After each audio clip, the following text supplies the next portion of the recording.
ఈ క్లాసులో మనం retrieved reformation by oh henry inter first year విద్యార్థులకి ప్రిస్క్రైబ్ చేసినటువంటి నాన్ డీటెయిల్ లెసన్ చూద్దాము.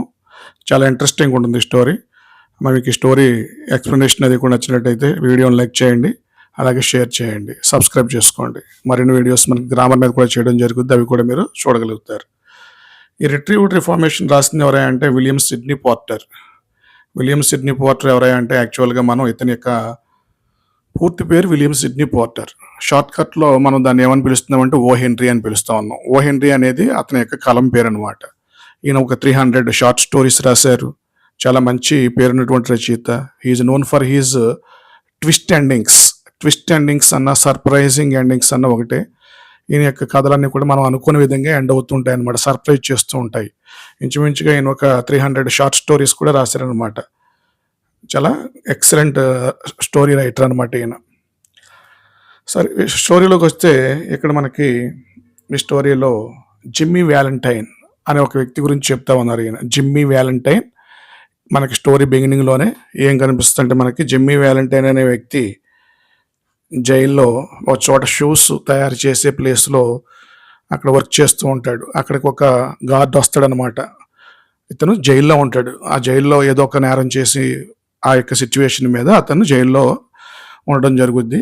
మనకి స్టోరీ ఓపెనింగ్లోనే అతను ఒక షూస్ తయారు చేసే ఒక ప్లేస్ ఉంటుంది. అంటే జైల్లో ఎవరైతే ఉంటారో వాళ్ళతో పనులు చేయిస్తుంటారు కదా, అందులో భాగంగా అతను షూస్ మేకింగ్ ఆ ప్లేస్ దగ్గర ఉన్నాడు అనమాట. అతను ఒక గార్డ్ వచ్చి వార్డెన్ గారు రమ్మంటున్నారు, చీఫ్ జైలర్ గారు అని చెప్పి తీసుకెళ్తాడు. అతనికి ఒక కాగితం ఇస్తారు జైలర్ గారు. ఆ కాగితంలో ఏమైనా ఉంటుందంటే అతని యొక్క త్వరలోనే రిలీజ్ చేస్తున్నాం అనమాట. ఏంటి, రేపు 7:15 టైంకి రిలీజ్ చేయడం జరుగుతుందని చెప్పేసి గార్డ్ ఎవరైతే చీఫ్ జైలర్ ఉంటారో తెలియజేస్తారు.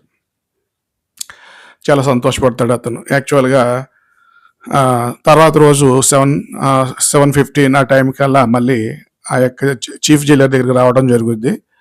మరి రిలీజ్ చేస్తున్నారు కదా రోజు. రిలీజ్ చేసే టైంలో అతనికి మరి ఇవ్వడం జరిగింది. అంటే అక్కడ ఉన్నటువంటి రూల్స్ అండ్ గైడ్ లైన్స్ ప్రకారం, ఆ యొక్క జైలు రూల్స్ ప్రకారం అతనికి వెళ్ళేటప్పుడు అతనికి ఇచ్చే ఒక డ్రెస్ ఉంటుందన్నమాట. ఆ క్లాత్స్, అలాగే నెక్స్ట్ షూస్, అలాగే కొన్ని డాలర్లు, ఒక 5 నుంచి 10 డాలర్లు ఇవ్వడం జరుగుద్ది అనమాట. ఇవి తీసుకొని బయటకు వచ్చేపోతుంటే చీఫ్ జైలర్ గారు అంటున్నారు, ఏమనంటే ఎక్కడి నుంచి అయినా దొంగతనాలు అవి మానేసేసి బుద్ధిగా ఆనెస్ట్గా బతకమని చెప్పేసి. దానికి ఇతను ఆశ్చర్యపోతున్నట్టుగా మాట్లాడుతున్నాడు. నేను ఎప్పుడు దొంగతనాలు చేశానండి, అసలు నేను ఏది చెయ్యని నేరానికి తీసుకొచ్చి ఇక్కడ నన్ను మీరు ఇందులో పెట్టారన్నట్టుగా మాట్లాడతాడు. దానికి అతను జైలర్ గారు అంటారు అనమాట, నువ్వేం చేసావు మాకు తెలుసు, కానీ లేకపోతే జడ్జి గారికి ఊరికి నీ మీద కోపం వచ్చి శిక్ష వేశారా ఏంటి? నువ్వు స్ప్రింగ్ ఫీల్డ్ అనే ప్రాంతంలో, యాక్చువల్గా ఇతని యొక్క బ్యాక్గ్రౌండ్ ఏంటంటే జిమ్మీ వ్యాలంటైన్ యొక్క బ్యాక్గ్రౌండ్ ఒక స్కిల్డ్ సేఫ్ క్రాకర్ అనమాట. స్కిల్డ్ సేఫ్ క్రాకర్ అంటే బీరువాలు అవి కూడా బద్దలు కొట్టి అందులో ఉన్న డబ్బు అంతా కూడా దొంగతనం చేస్తూ ఉంటాడు. ఒక బర్గ్లర్ అనమాట, ఒక దొంగ. సరే, ఇప్పుడు ఇంతకు ఏమంటాడంటే, ఆ దొంగతనం నేనేమీ చేయలేదండి, స్ప్రింగ్ ఫీల్డ్ అనే ప్రాంతంలో నేను దొంగతనం చేసినట్టుగా మీరు నేరం ఆరోపించి తీసుకొచ్చి జైల్లో పెట్టారు అంతా కూడాను అని చెప్పేసి చెప్తూ ఉంటాడు. అవన్నీ నమ్మనట్టుగానే చీఫ్ జైలర్ అంటారు, ఇవన్నీ మాకు తెలుసు, కానీ ఈ నాటకాలన్నీ కట్టుపెట్టి ఇక నుంచి బుద్ధిగా ఉండని చెప్పేసి పంపించేస్తాడు. తర్వాత అతను బయటకు వస్తాడు. బయటకు వచ్చి స్వేచ్ఛగా, యాక్చువల్గా ఏంటంటే అతను నిజంగానే ఒక పెద్ద దొంగ అనమాట. దొంగతనం చేస్తాడు. అతను దొంగతనం చేయబోయి అక్కడ వర్కౌట్ అవ్వక ఆ ప్రాంతంలో మొత్తానికి దొరికిపోతాడు అనమాట. అయితే ఆ స్ప్రింగ్ ఫీల్డ్ ప్రాంతం చాలా చైతన్యవంతమైన ప్రాంతం అనమాట. మొత్తానికి అతను దొరికిపోవడంతో తీసుకొచ్చి లోపల వేశారు. ఇంకా ముఖ్య విషయం ఏంటంటే, ఇప్పుడు అతను బయటకు వచ్చిన తర్వాత స్వేచ్ఛగా, అంటే యాక్చువల్గా ఏమైనా ఎక్స్పెక్ట్ చేశాడంటే 2-3 రోజుల్లో బయటకు వచ్చేస్తానేమో అని ఎక్స్పెక్ట్ చేశాడు జైల్లో నుంచి. కానీ ఇంచుమించుగా అతను ఒక 3 నుంచి 4 నెలల వరకు జైల్లో ఉండాల్సి వచ్చింది. ఇంకా ఎక్కువ కాలం ఉండాలి, కానీ ఏంటంటే కొన్ని విషయాల్లో పురోగకపోవడం వల్ల అతను బయటకు వచ్చేయడం జరిగింది అనమాట. తనైతే ఇంకా ఎర్లీగానే వస్తానని చెప్పి ఎక్స్పెక్ట్ చేశాడు. సరే, ఇప్పుడు ఏం చేస్తున్నాడంటే ఒక రెస్టారెంట్కి వెళ్ళాడు. అక్కడ కాస్త తనకు నచ్చినటువంటి టీ తాగాడు. తర్వాత కాసేపు కాలక్షేపం చేశాడు. తర్వాత డిన్నర్ అది చేసుకున్న తర్వాత ట్రైన్ ఏదైతే ఉందో తన యొక్క ప్లేస్కి వెళ్ళడానికి ట్రైన్ క్యాచ్ చేసి ట్రైన్ ఎక్కాడు. తర్వాత తను ఉన్నటువంటి ప్లేస్కి వెళ్ళిపోయాడు. అంటే తను ఎక్కడి నుంచి వచ్చాడో, ఏ ఊరు నుంచి ఉంటాడో ఆ ఊరికి వెళ్ళాడు అనమాట. అక్కడ అతని ఫ్రెండ్ మైక్ అనే ఒక వ్యక్తి ఉంటాడు. అతను కలిసాడు. అతను ఆశ్చర్యపోతున్నట్టుగానే చూస్తూ, "నువ్వు ఇన్ని రోజులు జైల్‌లో ఉంటావని చెప్పి నేను ఎక్స్‌పెక్ట్ చేయలేదు జిమ్మీ. నిన్ను తీసుకొద్దామని చెప్పేసి చాలా ప్రయత్నం చేశాను గానీ, నా వల్ల కాలేదు. అసలు ఎక్స్‌పెక్ట్ చేయలేదు ఇలా దొరికిపోతామని చెప్పేసి మనం. ఏదో టైం బాగలేదు మనకి. సర్లే ఇంకేం చేస్తాం" అన్నట్టుగాను అతను మైక్ మాట్లాడడం జరుగుద్ది. అంతేకాకుండా ఇంకా నేను ఎర్లీగా తీసుకురావడానికి ప్రయత్నం చేశాను గానీ, వర్కౌట్ అవ్వలేదు. అలాగే ఆ స్ప్రింగ్‌ఫీల్డ్ ప్రాంతంలో దొంగతనం కూడా మనకు అంతగా కలిసి రాలేదు. అది చాలా టఫ్ జాబ్‌లాగా ఉంది ఆ ఏరియాలో. సరే తర్వాత చూద్దాంలే అన్నట్టుగాను ఈ యొక్క జిమ్మీ వాలంటైన్ తన యొక్క రూమ్‌కెళ్ళిపోతాడు. తన రూమ్‌కెళ్ళిపోయిన తర్వాత అదొక రెస్టారెంట్ అనమాట. ఆ రెస్టారెంట్‌లో తనకున్నటువంటి రూమ్‌కెళ్ళిపోతాడు. అక్కడ ఆ రూమ్‌లో డోర్ వేసుకొని తర్వాత ఆ రూమ్‌లోకొచ్చేసరికి తను ఆశ్చర్యపోతాడు. ఎందుకనంటే తనని అరెస్ట్ చేసి తీసుకెళ్ళినప్పుడు కూడా పోలీసులు ఆ రూమ్ నుంచే తీసుకెళ్లారు. వెళ్ళినప్పుడు ఆ ప్లేస్ ఎలా ఉందో ఇప్పుడు కూడా అలాగే ఉంది. అప్పుడు పోలీసులతో తను పెనుగులాడాడు. ఆ ప్రాసెస్‌లో ఒక పోలీస్ యొక్క కోటు షర్ట్ ఏదైతే ఉంటుందో దాని యొక్క భాగం చిరిగిపోయి కింద పడి ఉందనమాట. ఒక చిన్న క్లాత్. దాన్ని కూడా అక్కడ గమనించాడు. తర్వాత గోడకి ఆనించినటువంటి ఒక బెడ్‌ని రూమ్ మిడిల్‌లోకి లాక్కొని కాసేపు రిలాక్స్ అయ్యాడు. తర్వాత గోడకున్నటువంటి ఒక కప్‌బోర్డ్‌ని ఓపెన్ చేసి తన యొక్క ఇన్‌స్ట్రుమెంట్స్ అన్ని తీసుకున్నాడు. అక్కడ ఉన్నటువంటి అన్ని స్కిల్డ్ ఇన్‌స్ట్రుమెంట్స్ అనమాట. స్కిల్‌ఫుల్ ఇన్‌స్ట్రుమెంట్స్ చాలా ఎలా ఉంటాయంటే అవన్నీ కూడా తను ప్రత్యేకించి చేయించుకున్నాడు. చాలా డబ్బు ఖర్చు పెట్టి. ఇంచుమించుగా $1000 వరకు ఖర్చు పెట్టి చేయించుకున్నాడు. అవన్నీ కూడా చాలా వాల్యుబుల్‌గా, చాలా స్కిల్‌ఫుల్‌గా ఉపయోగపడతాయన్నమాట. ఎవరికంటే మిస్టర్ జిమ్మీ వాలంటైన్‌కి ఏ విషయంలో అంటే దొంగతనాలు చేసే విషయంలోను. ఇప్పుడు మళ్ళీ ఆ యొక్క సూట్ కేస్‌ని తీసుకొని మళ్ళీ బయటకు వస్తాడనమాట రూమ్‌లో నుంచి. అది చూసినటువంటి ఇతను అడుగుతాడు అతని యొక్క ఫ్రెండ్ మైక్, "ఏంటి మళ్ళీ అప్పుడే మొదలెట్టేసావా?" అని చెప్పేసి. "అబ్బబ్బే! అలాంటిదేమీ లేదు. నేనేం చేయదలుచుకున్నానంటే ఒక బిస్కెట్స్ కంపెనీలో అమెరికాలో ముఖ్యంగా న్యూయార్క్‌లో ఒక ఫేమస్ కంపెనీ ఉంది. ఆ ఫేమస్ కంపెనీలో పనిచేస్తాను. నేను ఇప్పుడు అటువంటి పనులు చేయట్లేదని" చెప్పి ఒక బిస్కెట్స్ కంపెనీలో పనిచేస్తున్నట్టుగా చెప్పుకొని అక్కడి నుంచి మళ్ళీ బయటకొచ్చేస్తాడు. ఈసారి సరాసరి ఈ విధంగా రిలీజ్ అయ్యి ఇయన్నీ కూడా గడిచేసరికి ఇంచుమించు ఒక 1 వీక్ అవుతుందనమాట. వారం రోజుల వరకు అంతా కూడా ఏ దొంగతనంలో జరగలేదు గానీ, ఉన్నట్టుండి ఒక 1 వీక్ తర్వాత కొన్ని విషయాలు జరుగుతా ఉన్నాయి. ఎస్పెషల్లీ ఎక్కడంటే రిచ్‌మాండ్ సిటీలో ఒక పెద్ద డబ్బున్నటువంటి వ్యక్తి యొక్క ఇంట్లో ఒక సేఫ్ క్రాక్ చేయబడిందనమాట. సేఫ్ క్రాక్ చేయడం అంటే బీరువా. ఏదైతే డబ్బులు పెట్టుకుంటారో, దాచుకుంటారో అటువంటి ఆ కప్‌బోర్డ్‌ని, ఆ బీరువాని క్రాక్ చేశారు. ఎవరో స్కిల్‌ఫుల్‌గా క్రాక్ చేసేశారు. దాంట్లో నుంచి ఎన్ని పట్టుకుపోయారు, ఎంత పట్టుకుపోయారంటే క్యాష్ $800 పట్టుకెళ్ళిపోయారు. ఇది చాలా సంచలనం అయిందనమాట ఆ ఏరియాలో. ఇది జరిగిన కొన్ని రోజులకే లోగన్ స్పోర్ట్‌లో అలాగే సేమ్ ఇదే వేలో, ఇదే స్టైల్‌లో ఒక ఇంట్లో ఒక సేఫ్‌ని క్రాక్ చేశారు. అందులో నుంచి ఎంత పట్టుకెళ్ళిపోయారంటే $1500 తీసుకెళ్ళిపోయారు. ఇది జరిగిన కొన్ని రోజులకి జెఫర్సన్ సిటీలో $5000 కొల్లగొట్టారు. $5000 ఇలా ఒక 1 వీక్ తరువాత నుంచి ఒక సక్సెస్‌ఫుల్ ఏదో సీరీస్ కంటిన్యూ చేస్తున్నట్టుగా ఎవరయ్యా అంటే ఈ వ్యక్తి ఎవరైతే ఉన్నారో జిమ్మీ వాలంటైన్ ఇలా కొల్లగొడుతున్నాడనమాట. ఈ విషయాలు ఎవరికీ తెలియకపోయినా తను తెలీదనుకుంటున్నాడు గానీ పోలీస్ డిపార్ట్మెంట్ అందరికి అనుమానం రాకపోయినా అందులో పనిచేసే ఒక పోలీస్ ఆఫీసర్, ఒక స్పెషల్ ఆఫీసర్‌ని అపాయింట్ చేశారు. ఎవరిని పట్టుకోమని అంటే మన జిమ్మీ వాలంటైన్ గాని అంటే జిమ్మీ వాలంటైన్ అయితే జిమ్మీ వాలంటైన్, లేకపోతే ఈ దొంగతనాలు చేస్తుంది ఎవరో తెలుసుకోమని చెప్పి అపాయింట్ చేశారు. ఆ బెన్ ప్రైస్ అంటారు ఆ డిటెక్టివ్‌ని. ఆ బెన్ ప్రైస్ అనేవాడికి ఎవరి మీద అనుమానం అంటే జిమ్మీ మీదే అనుమానం. ఎందుకంటే ఇంత స్కిల్‌ఫుల్‌గా చక్కగా ఒక పద్ధతిగా ఎటువంటి డ్యామేజ్ లేకుండా నీట్‌గా ఇలా దొంగతనాలు చేసే క్యాపబిలిటీ ఒకే స్టైల్‌లో ఎవరికైనా ఉందంటే అది ఒక మిస్టర్ జిమ్మీ వాలంటైన్‌కి ఉందనే విషయం తెలుసు కాబట్టి జిమ్మీ వాలంటైన్ అతను వెతకడం మొదలెట్టాడు. ఇదిలా ఉంటే ఈ స్టోరీ ఇక్కడ ఇతను ఏం చేశాడంటే జిమ్మీకి ఉన్నటువంటి హ్యాబిట్ ఏంటంటే వెంటనే దగ్గర దగ్గర ఊర్లలో దొంగతనం చేయడు. కొంచెం ఒక సిటీలో చేస్తే దానికి చాలా దూరంగా వెళ్ళి మరి ఇంకో సిటీలో చేస్తాడనమాట. ఇదేంట్రా అని చెప్పేసి పోలీసులు ఐడెంటిఫై చేసేలోపు చాలా దూరం వెళ్ళిపోతాడు. మళ్ళీ ఐడెంటిఫై చేసేలోపు ఇంకో ప్రాంతానికి వెళ్ళిపోతాడు. అలా తప్పించుకు తిరుగుతున్నాడనమాట. ఫైనల్‌గా అలా తిరుగుతూ ఎక్కడికొచ్చాడంటే ఎల్మోర్ అనే ప్రాంతానికి వచ్చాడు. అదొక పెద్ద సిటీ. ఆ ఎల్మోర్ ప్రాంతంలో అతను అలా జస్ట్ రోడ్ ఎమ్మట నడుచుకుంటూ వెళ్తుంటే దాన్ని was a shock to see a beautiful girl on the road. ఒక అందమైనటువంటి ఒక అమ్మాయిని చూసారు. ఆ అమ్మాయి పేరేంటంటే యాక్చువల్‌గా అనబెల్. కానీ అతనికి ఇంకా అప్పటికి పేరు తెలీదు గదా! చూస్తే ఆశ్చర్యపోయాడు. ఆమె కూడా ఇతని వైపు చూసి చూడనట్టుగా చూసిందనమాట. అక్కడ ఒక అద్భుతమైన బ్యాంక్ ఉంది. Elmore bank. ఆ ఎల్మోర్ బ్యాంక్ ఆఫ్ ఎల్మోర్ అనమాట. ఆ బ్యాంక్ దగ్గర ఒక అబ్బాయి నుంచొనుంటే, ఆ అబ్బాయిని అడుగుతాడు. ఏమనంటే తెలివిగా ఈ అమ్మాయి పేరు తెలుసుకోవాలని చెప్పేసి ఏమంటాడంటే, "ఆ అమ్మాయి పేరు పాలీ సింప్సన్ కదా!" అని అడుగుతాడు. దాంతో ఆ అబ్బాయి అంటాడు అక్కడున్న కుర్రాడు. "ఆ అమ్మాయి పేరు పాలీ సింప్సన్ కాదు. ఏంటంటే మిస్ అనబెల్." ఈ అనబెల్ అంటే ఎవరంటే ఈ యొక్క బ్యాంక్ ఓనర్ గారి యొక్క అమ్మాయి. Mister Adams. మిస్టర్ ఆడమ్స్ గారి అమ్మాయి అనమాట. అంటే ఆ బ్యాంకు ఏదైతే ఉందో అక్కడ ఎల్మోర్ బ్యాంక్ యొక్క ఓనరు ఆయన వాళ్ళ కూతురు అనమాట. ఎవరు? ఈ మిస్ అనబెల్. ఆమెను చూసి first love at first sight లాగా అతను ప్రేమలో పడతాడనమాట. ఎవరి యొక్క ప్రేమలో అంటే అనబెల్ యొక్క ప్రేమలో చాలా బాగా నచ్చుతుందనమాట ఆమెకి. మిస్టర్ జిమ్మీ వ్యాలంటైన్‌కి. దాంతో అక్కడ చాలా సేపు ఆలోచిస్తూ ఉండిపోతాడు. తను ఎవరనేది కూడా కాసేపు మర్చిపోతాడు. తను ఒక దొంగ అనే విషయం కూడా మర్చిపోతాడు. తను దొంగతనాలు చేస్తుంటాడనే విషయం కూడా మర్చిపోతాడు. ఇప్పుడు ఫైనల్‌గా తనకు ఒక విషయం తెలిసిందేమని, ఆమె పేరు మిస్ అనబెల్ అని, మిస్టర్ ఆడమ్స్ యొక్క డాటర్ అని, వాళ్ళది ఎల్మోర్ అని, వాళ్ళకి ఒక బ్యాంక్ ఉందని కూడా తెలుస్తుంది.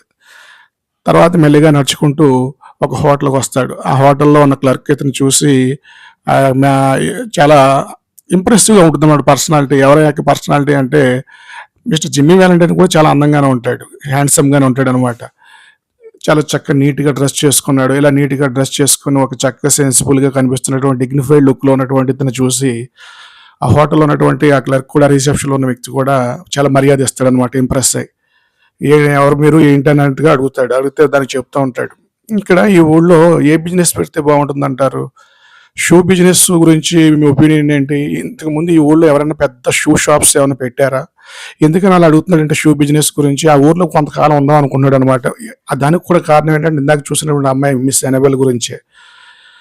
కాబట్టి ఆ యొక్క రిసెప్షన్‌లో ఉన్న వ్యక్తిని ఎప్పుడైతే అడిగాడో అతను అంటాడు, మిస్టర్ జిమ్మీ వ్యాలంటైన్ యొక్క లుక్స్, అపియరెన్స్, ఆ డిగ్నిటీ చూసి మరి అతను కూడా ఇంప్రెస్ అయ్యాడు కదా! చాలా మర్యాదగా మాట్లాడుతుంటాడు అనమాట. చాలా గొప్పగా ఫీల్ అవుతాడు అతనితో మాట్లాడడానికి. ఇంత ఎవరో ఖరీదైన వ్యక్తిలా ఉన్నాడు ఇతను అని చెప్పేసి. ఈ ఊరు ఎల్మోర్ అండి. ఈ ఊర్లో షూ షాప్స్ పెద్దగా ఏమి లేవు. మంచి షూ షాప్స్ ఏమి కూడా ఏవైనా అమ్మినా మిగతా షాపులు అన్నిటితో కలిపి అమ్మేస్తారు కానీ పెద్దగా గొప్పగా వెరైటీస్ ఏమి ఉండవు. ఒకవేళ ఎవరైనా షూ షాప్ పెడితే బాగా సక్సెస్ఫుల్‌గా నడిచే అవకాశం ఉంటుంది అని చెప్తాడనమాట. అతనికి ఒక విషయం అర్థం అవుద్ది. ఈ వ్యక్తి ఏ ఊరు నుంచో వచ్చి ఇక్కడ ఏదో బిజినెస్ చేద్దాం అనుకుంటున్నాడని చెప్పేసి. ఆ వ్యక్తి అడుగుతాడు, రిసెప్షన్‌లో ఉన్న వ్యక్తి ఏమని అడుగుతాడంటే, మీ పేరేంటని అడిగితే అప్పుడు అతను ఒకటి ఆలోచిస్తాడు, జిమ్మీ వ్యాలంటైన్. జిమ్మీ వ్యాలంటైన్ అనే పేరు చెప్పకూడదని చెప్పి తన పేరుని దాచేసి సొంత పేరుని, అసలు పేరుని తను ఒక మారు పేరుని అంటే ఫేక్ నేమ్ చెప్తాడనమాట. ఏమనంటే రాల్ఫ్ డి స్పెన్సర్ అని ఒక మారు పేరు చెప్తాడనమాట. ఆ పేరుతో పరిచయం చేసుకుంటాడు. ఓహో! సరే అండి. అయితే మీకు ఈ ఊర్లో బిజినెస్ చేయాలనుకుంటే షూ షాప్ అయితే చాలా బాగుంటుందని చెప్తాడు ఆ వ్యక్తి. సరే అని చెప్పేసి అక్కడి నుంచి వచ్చేస్తాడు. అలా కొద్ది రోజుల్లోనే ఆ ఊర్లో పెద్ద షూ షాప్ పెట్టి చాలా మంచి పేరు తెచ్చుకుంటాడు. తను దొంగతనాలు చేయడం ఆపేస్తాడు తాత్కాలికంగాను. అంతేకాకుండా తను ఏ ఉద్దేశంతో ఏదో ఆ ఊర్లో ఉండిపోయాడో ఎల్మోర్‌లో, ఆ పని మీద కూడా చాలా బిజీగా ఉన్నాడు. ఏ విషయంలో ఆ యొక్క ఎవరు అమ్మాయి మిస్ ఎనబెల్ యొక్క he has fallen in love with Miss Annabel. He wants to get her. కాబట్టి ఆమెని ప్రేమించాడు కాబట్టి ఆమెని అచీవ్ చేయడానికి, ఆమెని దక్కించుకోవడానికి ఒక రోజు ఎల్మోర్ బ్యాంక్‌కి వెళ్ళి అకౌంట్ ఓపెన్ చేసి అలా మెల్లగా పరిచయం చేసుకుంటాడనమాట. ఆ పరిచయం కాస్త ఎంతవరకు వెళ్తుందంటే వీళ్ళ యొక్క ప్రేమ అంతా కూడా సక్సెస్ఫుల్‌గా మన వాడి లైన్‌లో పెట్టి ఎంగేజ్‌మెంట్ దాకా వెళ్తుంది. ఆఖరికి ఎంగేజ్‌మెంట్ కూడా జరిగిపోతుందనమాట. నిశ్చితార్థం కూడా జరిగిపోతుంది. అంతేకాకుండా ఆ ఊర్లో అందరికీ కూడా తను ఒక బిజినెస్ మ్యాన్‌గా గొప్ప వాళ్ళతో స్నేహం చేయడం, ఒక మంచి సర్కిల్‌ని ఏర్పాటు చేసుకున్నాడు మిస్టర్ రాల్ఫ్ డి స్పెన్సర్ అనే పేరుతోటి జిమ్మీ వ్యాలంటైన్. ఈ 1 ఇయర్ ఇంచుమించుగా ఇదంతా ఇలా జరుగుతుంటే ఈ సంవత్సరం కాలం జరుగుతుందనమాట. ఇంచుమించుగా 1 ఇయర్ పాటు ఒక 1 ఇయర్ టైం ఇలాగా కంటిన్యూ అవుతా ఉంది. 1 ఇయర్ నుంచి దొంగతనాలు కూడా మానేశాడు. దానికి కారణం ఏంటంటే మిస్ ఎనబెల్ యొక్క ప్రేమలో పడడం, ఆమెని ఎలాగైనా దక్కించుకోవాలనే ఉద్దేశంతో పాత జీవితానికి తాత్కాలికంగా స్వస్తి చెప్పి మంచి షూ షాప్ ఒకటి ఓపెన్ చేసి ఇప్పుడు తన ఒక కొత్త సర్కిల్‌ని, ఒక మంచి ఫ్రెండ్ సర్కిల్‌ని ఏర్పాటు చేసుకొని కొత్తగా డిగ్నిఫైడ్‌గా హోందాగా జీవితాన్ని గడుపుతా ఉన్నాడు. ఇప్పుడు ఎలా ఉందంటే పరిస్థితి, యాడమ్స్ ఎవరు? మిస్ ఎనబెల్ యొక్క తండ్రి. వాళ్ళ ఇంట్లో ఒక ముఖ్యమైన వ్యక్తి అయిపోయాడు. మిస్ ఎనబెల్‌కి అక్కయ్య, ఒక సిస్టర్ కూడా ఉంది. ఆమెకి 2 పిల్లలు. ఆ 2 పిల్లలు పేరు ఏంటంటే అగాథ, మే. మే అనే అమ్మాయి యొక్క వయస్సు 9 సంవత్సరాలు ఉంటాయి. అగాథ యొక్క వయస్సు 5 ఇయర్స్ ఉంటుందన్నమాట. ఓ రోజు ఏం చేశాడంటే, ఇది ఇలా ఉంటే మిస్టర్ బెన్ ప్రైస్ అనే ఈ వ్యక్తి ఏం చేస్తున్నాడంటే, పాత దొంగతనాలన్నీ చేసిన దాన్ని బట్టి మిస్టర్ జిమ్మీ వ్యాలంటైన్ చేసుంటాడు అని చెప్పేసి 1 ఇయర్ నుంచి వేటాడుతున్నాడు ఈ జిమ్మీ వ్యాలంటైన్ క్యాచ్ చేయడానికి. అలా వెతుకుతూ ఎక్కడికి వచ్చాడంటే ఎల్మోర్ అనే ప్రాంతానికి వచ్చేసాడు ఆ డిటెక్టివ్ కూడా. ఫైనల్గా ఐడెంటిఫై కూడా చేసాడు. ఏమని అంటే, ఈ జిమ్మీ వ్యాలంటైన్ అనేవాడు రాఫ్ డి స్పెన్సర్ అనే పేరుతోటి ఇదే పట్టణంలో ఒక షూ షాప్ ఓపెన్ చేసి అక్కడ వ్యాపారం చేసుకుంటూ పాత జీవితమైన దొంగ జీవితాన్ని పక్కన పెట్టి దాని ఏదో మంచివాడిగా నటిస్తూ ఒక బ్యాంకర్ యొక్క డాటర్తో ఎంగేజ్మెంట్ కూడా జరిగింది. ఇలా పెళ్లి కూడా కాబోతుంది త్వరలో. ఈ అన్ని విషయాలు కూడా చాలా తెలివిగా తెలిసేసుకున్నాడు. సరే, అవకాశం వచ్చినప్పుడు అరెస్ట్ చేసి తీసుకుపోదామని చెప్పి చూస్తా ఉన్నాడు కాపు కాచి. సరే, ఈ విషయం ఎలా ఉంటే ఓ రోజు మన ఎవరైనా జిమ్మీ వ్యాలంటైన్ ఏం చేస్తాడంటే, ఇప్పుడు తన పేరు ఏంటంటే ఇక్కడ అందరికీ అనబెల్ ఫ్యామిలీకి అందరికీ ఆ ఊళ్ళో అందరికీ ఏ పేరుతో తెలుసు, అతను రాల్ఫ్ డి స్పెన్సర్ అనే పేరుతో తెలుసు. ఎవరికి జిమ్మీ వ్యాలంటైన్ అనే పేరుతో తెలియదు, ఎందుకంటే తను చెప్పలేదు కాబట్టి. చెప్పడు కూడా, ఎందుకంటే ఆ పేరు చెప్తే అది తనకి మంచిది కాదు కాబట్టి, అది నేరస్తుడి యొక్క జీవితానికి సంబంధించిన పేరు కాబట్టి. ఓ రోజు తను ఏం చేశాడంటే ఒక లెటర్ రాసాడు తన యొక్క ఫ్రెండ్కి. తను ఆ లెటర్ యొక్క సారాంశం ఏంటంటే, తన యొక్క పాత ఇన్స్ట్రుమెంట్స్ అన్ని కూడా ఒక సూట్ కేసులో సర్దాడు. ఏ ఇన్స్ట్రుమెంట్స్ ఏవైతే సేఫ్ క్రాకింగ్ సంబంధించి బీరువాలు బదలగొట్టడానికి ఉపయోగించే వస్తువులు ఏవైతే ఉంటాయో పనిముట్లన్నీ కూడా అవన్నీ కూడా ఒక దాంట్లో సర్దేశాడు అనమాట. అదంతా కూడా ఎవరికి ఇద్దాం అనుకుంటున్నాడు, తన ఫ్రెండ్కి ఇద్దాం అనుకుంటున్నాడు. అతను కూడా చాలా కాలం నుంచి అడుగుతున్నాడు. పాల్ బిల్లీ అని ఒక ఫ్రెండ్ ఉన్నాడు, అతనికి ఇద్దాం అనుకుంటున్నాడు అనమాట. అతనికి ఒక లెటర్ రాస్తాడు, నీకు నేను ఈ మొత్తం దగ్గర ఉన్నటువంటి ఈ కిట్ అంతా ఇచ్చేస్తాను, ఈ ఇన్స్ట్రుమెంట్స్ అన్ని. నేను ఇప్పుడు ఒక మంచి దొంగతనాలు మానేసాను 1 ఇయర్ నుంచి. ఒక అమ్మాయిని నేను ఇలా మ్యారేజ్ చేసుకోబోతున్నాను, తర్వాత నేను వెస్ట్ వెళ్ళిపోతాను, పశ్చిమ దేశాలు. ఇంకాను అక్కడ ఎవరికి నేను తెలియని చోటుకి వెళ్ళిపోయి హ్యాపీగా లైఫ్ లీడ్ చేద్దాం అనుకుంటున్నాను. నువ్వు ఎప్పటి నుంచో ఇలాంటి వస్తువులు అడుగుతున్నావు కాబట్టి నీకు ఇద్దామని చెప్పి అనుకుంటున్నాను అని చెప్పేసి ఒక లెటర్ రాస్తాడు. అలాగే అనుకున్న విధంగానే అతనికి ఆ వస్తువులు అందజేయడానికి ఒక రోజు ఆ సూట్ కేసు తీసుకొని బయలుదేరతాడు అనమాట. అలాగే మా దారిలో ఎనబెల్ వాళ్ళ ఇంటికి వస్తాడు. ఎందుకు వస్తాడంటే, ఎనబెల్ వాళ్ళ ఇంటికి వాళ్ళ ఆ రోజు ఏమనుకున్న ప్రోగ్రామ్ ప్లాన్ చేసుకున్నారంటే, లిటిల్ రాక్ అనే ప్రాంతానికి వెళ్ళి వాళ్ళు పెళ్లి బట్టలు అవి కొనుక్కుందామని డిసైడ్ చేసుకున్నారు. కాబట్టి వాళ్ళందరూ కూడా ఆ యొక్క సూట్ కేసుతో సహా వాళ్ళ ఇంటికి వెళ్ళి అక్కడి నుంచి ఎవరిని పికప్ చేసుకున్నాడు, మన ఈ యొక్క మిస్ ఎనబెల్ని. తర్వాత వాళ్ళంతా కలిసి బ్యాంక్కి వెళ్ళారు. అలాగే మరి ఎందుకనంటే వాళ్ళు ఏం చేయాలంటే, ఇప్పుడు లిటిల్ రాక్ పట్టణానికి వెళ్ళి వెడ్డింగ్ కావాల్సినటువంటి సూట్స్, పెళ్లి బట్టలు అవన్నీ కూడా కొనుక్కోవాలన్నమాట. సరే, ఇక్కడ విషయం ఏంటంటే, వీళ్ళు లిటిల్ రాక్ సిటీ వెళ్ళడానికి ముందు ఎక్కడికి వెళ్ళారంటే బ్యాంక్కి వెళ్ళారు. On the way bank. ఎందుకంటే ఆ రోజు బ్యాంకులో కొత్తగా కొన్ని సేఫ్లు తీసుకొచ్చారు వాళ్ళ నాన్నగారు. బ్యాంకు యజమాని ఎవరైనా ఉన్నారో మిస్టర్ యాడమ్స్ ఒక కొత్త తరహా లాక్తో కూడుకున్నటువంటి బీరువాలు అవి తీసుకొచ్చారనమాట. కస్టమర్ల యొక్క డబ్బు, బంగారం అంతా కూడా చాలా సేఫ్గా దాయటానికి. సో అందులో భాగంగా వీళ్ళు కూడా దారిలో వెళ్తూ ఆగమని చెప్తే ఆగి అవన్నీ కూడా పరిశీలన చేస్తున్నారు. మిస్టర్ యాడమ్స్ చాలా విషయాలు చెప్తున్నారు. ఎవరికంటే మిస్టర్ రాఫ్ డి స్పెన్సర్ అంటే మన జిమ్మీకి ఏంటి ఇవన్నీ ఎంత పవర్ఫుల్గా వర్క్ చేస్తుంది, అసలు ఆ సేఫ్ అనేది ఎంత స్ట్రాంగ్గా ఉంటుంది, ఎవరో దాన్ని క్రాక్ చేయలేరు, ఎటువంటి దొంగతనాలు జరగవని ఇవన్నీ ఎవరికి చెప్తాడంటే, ఇండైరెక్ట్గా తెలియకుండా ఒక స్కిల్డ్ బర్గ్లర్కి, ఒక స్కిల్డ్ సేఫ్ క్రాకర్కి చెప్తా ఉన్నాడు. ఆ టైంలో ఇదంతా గమనిస్తూ ఉన్నాడు ఎవరైనా డిటెక్టివ్ కూడా ఆల్మోస్ట్ వాళ్ళ దగ్గరలోనే ఉన్నాడు అనమాట. ఈ బ్యాంకులో ఉన్న వ్యక్తిని చూశాడు, గుర్తుపెట్టాడు. ఆ బయట కాపలా కాసి కూర్చున్నాడు అనమాట. ఎప్పుడు అవకాశం దొరికితే అప్పుడు రెడ్ హ్యాండెడ్గా పట్టేసుకుందామని. ఇది కూడా దాన్ని గమనించాడు. ఎవరు గమనించారు? మిస్టర్ జిమ్మీ వ్యాలంటైన్ అంటే ఇప్పుడు ఎవరతను? రాఫ్ డి స్పెన్సర్ గమనించాడు. సరే, ఇది ఇలా ఉండగా ఈ ప్రాసెస్ ఇలా జరుగుతూ ఉండగా ఎవరైతే ఉన్నారో ఇద్దరు పిల్లలు అని చెప్పాం కదా, ఎవరికి అగాథా ఎవరు మన మిస్ ఎనబెల్ యొక్క సిస్టర్ ఉంది కదా, ఆమెకి 2 పిల్లలు. అందులో ఆ 2 పిల్లల పేర్లు ఏంటంటే, అగాథా 5 సంవత్సరాల అమ్మాయికి, మే అనే అమ్మాయికి 9 సంవత్సరాలు అనమాట. ఈ పిల్లలు ఇద్దరు ఆడుకుంటూ ఉండగా ఈ 9 సంవత్సరాల అమ్మాయి ఏం చేసిందంటే, అగాథా 5 సంవత్సరాల అమ్మాయిని ఆ వాల్ట్ అంటే ఆ సేఫ్లో పెట్టి లాక్ చేసేస్తుంది. లాక్ చేసేయడం అంటే అసలు అది లాక్ ఎలా పనిచేస్తుందంటే, ఆ సేఫ్ దానికి ఒక గడియారం ఉంటుందన్నమాట. ఆ గడియారానికి మనం ఒక టైం పెట్టామనుకోండి, ఆ టైంకి మాత్రమే ఆ బీరువా ఓపెన్ అవుతుంది, మిగతా టైంలో ఓపెన్ అవ్వదు. అదనమాట. అలా కొత్త సిస్టమ్ తీసుకొచ్చారు ఆ బ్యాంక్ యజమాని అయినటువంటి మిస్టర్ యాడమ్స్. ఇదే ఎక్స్‌ప్లెయిన్ చేస్తున్నారు అందరికి గొప్పగా అక్కడ. కానీ ఈ పిల్లలు ఇంకా బీరువాకి ఎటువంటి టైమ్ లాక్ సెట్ చేయలేదనమాట. టైమ్ లాక్ సెట్ చేయలేదు. చేద్దామని చెప్పి అతను తర్వాత అనుకుంటే ఈలోపు పిల్లలు ఆడుకుంటూ ఏం చేశారంటే ఈ పిల్లలిద్దరూ కూడా మిస్ అగాథ అండ్ మిస్ మే ఇద్దరు కూడా ఈ అగాధంలోకి తోసేసినట్టుగా ఆ యొక్క సేఫ్‌లోకి తోసి ఈ అమ్మాయి ఏదో ఆడుకుంటూ వోల్టేసేసింది. దాంతో అది టెక్నికల్‌గా సంథింగ్ రాంగ్‌గా ఏమైందంటే డోర్ లాక్ అయిపోయిందనమాట. ఈ మే అనే పిల్ల ఎంత లాగినా సరే డోర్ వత్తలేదు. దాంతో లోపల ఉన్న అగాధ అనే పిల్ల ఉక్కిరిబిక్కిరి అయిపోతూ ఊపిరాడక డోర్ కొట్టేస్తా ఉంది. ఇదంతా చూసి మిస్టర్ యాడమ్స్ కూడా అక్కడికి వచ్చారు. మిగతా అందరూ వచ్చేసారు. మొత్తం అందరూ కూడా అక్కడ గుమిగూడిపోయారు. అందరూ they are trying their best to open the door. కానీ ఎవరికి కూడా ఓపెన్ అవ్వట్లేదు. మిస్టర్ యాడమ్స్ అంటారు, ఈ డోర్ని ఓపెన్ చేయడం చాలా కష్టం, నేను కూడా టైం సెట్ చేయలేదు, ఇప్పుడు దీనికి కాంబినేషన్ ఏంటో అర్థం అవుతలేదు, ఎలా ఓపెన్ చేయలేదు, మళ్ళీ దీన్ని ఓపెన్ చేయడానికి మనం ఏమైనా ప్రయత్నం చేయాలన్నా టెక్నీషియన్స్ని మనం ఎక్కడి నుంచో తీసుకురావాలి, ఈ లోపు ఈ పాప ప్రాణం ఉంటుందో ఉండదని చెప్పి అందరూ టెన్షన్ పడుతూ ఉన్నారు. ఈ ఎనబెల్ యొక్క సిస్టరు అంటే ఈ పిల్లల తల్లి, ఆమె చాలా ఏడుస్తూ పాపం గట్టిగా దుఃఖంలో ఉందన్నమాట. ఎవరైనా సాయం చేయండి, ఇక్కడ ఎంతమంది ఉన్నారు, ఎవరు ఓపెన్ చేయలేరు ఈ యొక్క డోర్స్ అని, ఈ యొక్క లాక్ ఎవరు ఓపెన్ చేయలేరు, ఈ సేఫ్ని ఎవరు బ్రేక్ చేయలేరు అని చెప్పేసి. కానీ ఇక్కడ ప్రాబ్లం ఏంటంటే ఈ సేఫ్ని ఈజీగా అవలేలుగా ఓపెన్ చేయగలిగే వ్యక్తి ఎవరు ఇక్కడ మనకి, రాఫ్ డిస్పెన్సర్ అంటే జిమ్మీ వ్యాలంటైనే.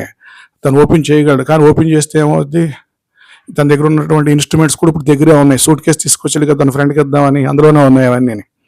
ఓపెన్ చేయొచ్చు, కానీ చేస్తే ఏమవుతుందంటే తను ఎవరో దొంగని తెలిసిపోద్ది. పక్కనే బెన్ ఫ్రైస్ ఉన్నాడు బయట, వచ్చి రెడ్ హ్యాండెడ్గా తను బుక్ చేసి అరెస్ట్ చేస్తాడు. ఎందుకంటే తను ఇంతకుముందు చేసిన దొంగతనాల్లో కూడా ఇలాగే తను సేమ్ ఇదే మాదిరిగా లూట్ చేసాడు, అంటే క్రాక్ చేసాడు, అంటే బద్దలు కొట్టాడు. కాబట్టి అవన్నీ కూడా అవి సాక్ష్యాలుగా కూడా ఉపయోగపడతాయి. తను ఇంతగా ఏంటంటే భయపడి తను ఏమి మాట్లాడలేకపోతా ఉన్నాడు. ఈలోపు ఎవరిని ప్రేమించాడు అతను, మిస్ ఎనబెల్ని కదా. ఎనబెల్ అంటుంది, ఎనబెల్కి చాలా నమ్మకం ఎక్కువ ఎవరి మీద అంటే మిస్టర్ రాఫ్ డిస్పెన్సర్ మీద, అంటే మన జిమ్మీ వ్యాలంటైన్ మీద. అతను అడుగుతూ ఉంది, ఏదో ఒకటి చేసి నువ్వు ఆ డోర్ ఓపెన్ చేయి, నువ్వు చేయగలవు, నువ్వు అది ఇది అని చెప్పేసి చాలా అతన్ని హోప్స్ పెట్టుకొని గట్టిగా అతన్ని మోటివేట్ చేస్తుంది అనమాట. మనవాడు కూడా ఓపెన్ చేస్తే ఏమవుద్ది అనేది తెలుసు కాబట్టి ఏం చేయాలో కాసేపు తికమక పడ్డాడు. కానీ ఆఖరికి డిసైడ్ అయిపోయాడు, ఏమనంటే దొరికిపోతే దొరికిపోయాను పోలీసులకి, పోతే పోనీ అదో జీవితం, ఇంత మారదాం అనుకున్నా సరే మారనివ్వట్లేదు మనుషులు, పోనీ ఇప్పుడు వదిలేద్దామంటే పిల్లలు చచ్చిపోద్ది, సర్లే ఇంకా అని చెప్పేసి ఇంకా ఆఖరిసారికి డిసైడ్ అయిపోయి మిస్ ఎనేబుల్ని తల్లో ఉన్నటువంటి ఆ పువ్వు ఏదైతే ఉందో ఫ్లవర్ అది అడుగుతాడు.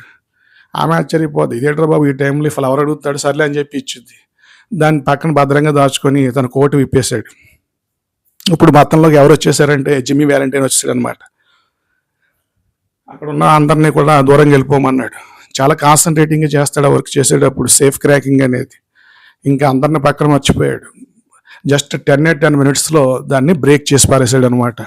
అగాధ లోపల ఎవరైతే ఊపిరాడికి ఉక్కిరిబిక్కిరి అయిపోతుంది అమ్మాయి బయటకు వచ్చింది. వాళ్ళ అమ్మ సంతోషించింది. ఎనబెల్ కూడా ఆశ్చర్యపోయింది, అద్భుతంగా ఫీల్ అయింది. ఎందుకంటే తను ఎక్స్పెక్ట్ చేసింది తను చేయగలడని. ఇలా ఆనందపడిపోయారు అందరూ కూడా.